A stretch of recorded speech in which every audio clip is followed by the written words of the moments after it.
Hello and welcome to another Bad Comic Review. This time we are looking at Exiles, Issue 1. This is from the 2018 series, just hit the shelves. I picked it up thinking, oh, it could be good. Written by Saladin Ahmed, Javier Rodriguez on pencils, Alvaro Lopez on inks, Jordi Belair colorist, letters by VC's Joe Caramungo. Now, when you look at the cover, you're like, oh, okay, it doesn't look too remarkably hideous, but strange assortment of characters to choose from. So why are these D-list characters thrown together? Well, we start out on the moon, where the unseen talks a lot, and it's actually Nick Fury shackled to the moon by the Watchers, forced to look at all realities. Alright, not bad idea, a little wordy. Then another Nick Fury from an alternate universe shows up, looks like he was drawn out of an Archie comic, and we learn that the multiverse is being consumed by something called a time eater, and it's munching its way like Pac-Man through all the Earths. And he drops the Talus before he is beamed out of there. I don't know, he just sort of disappears. It's not explained really. And the Talus is the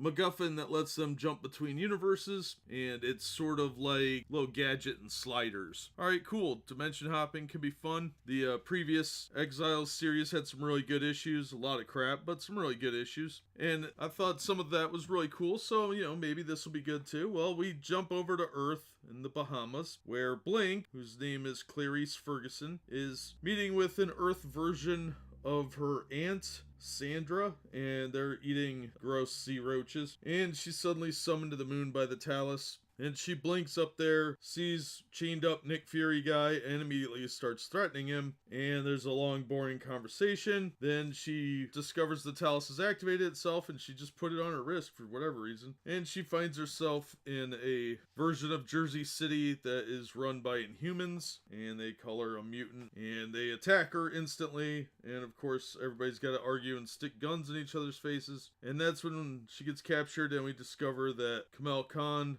aka The Khan, insert William Shatner clip here. This universe's version of Kamala is some old man, and she apparently can sense truth by touch. I don't, that's ridiculous. So she grows giant stupid hands and determines that Blink is telling her what she believes to be the truth. Then suddenly the time eater catches up and they're teleported out. And they're teleported to the future of a different Earth. And there we meet Iron Lad. Yeah, that's dumb. And this Iron Lad is beating up some high schoolers. I don't know, it's really dumb.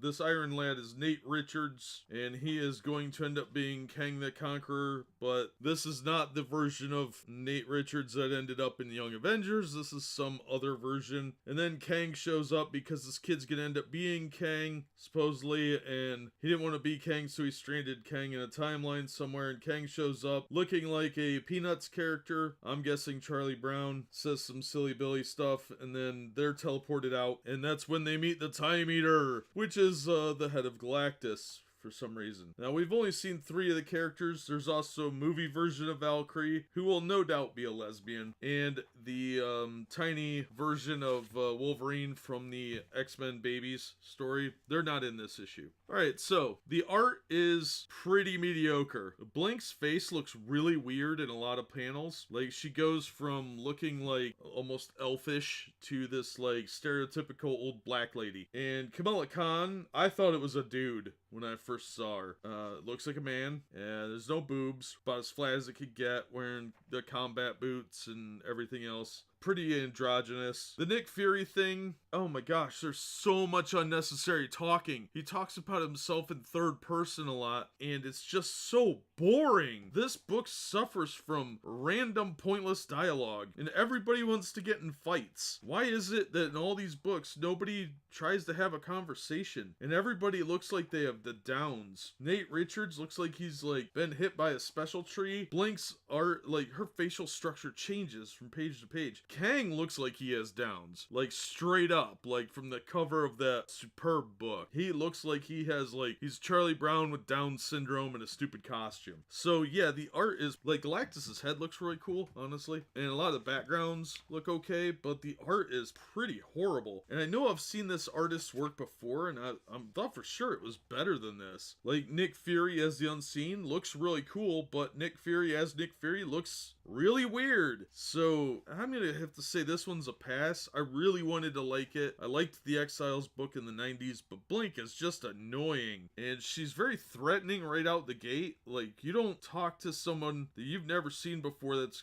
wrapped in chains and wears a creepy cloak and suddenly start threatening to throw daggers at them. That's just dumb. So I don't know why everybody's eager to be violent really off the bat. I don't know why the cast of characters are so cutesy and cheeky and, you know, they gotta be all super silly. I would swear that my aunt did the dialogue for this. Because it's like somebody wrote the plot and said, all right, I need you to write dialogue. So my aunt, who thinks that everything is written in a Smurf village, came along and was like, oh yeah, this will be really cutesy. No, they're a bunch of overly aggressive people, and I don't see why.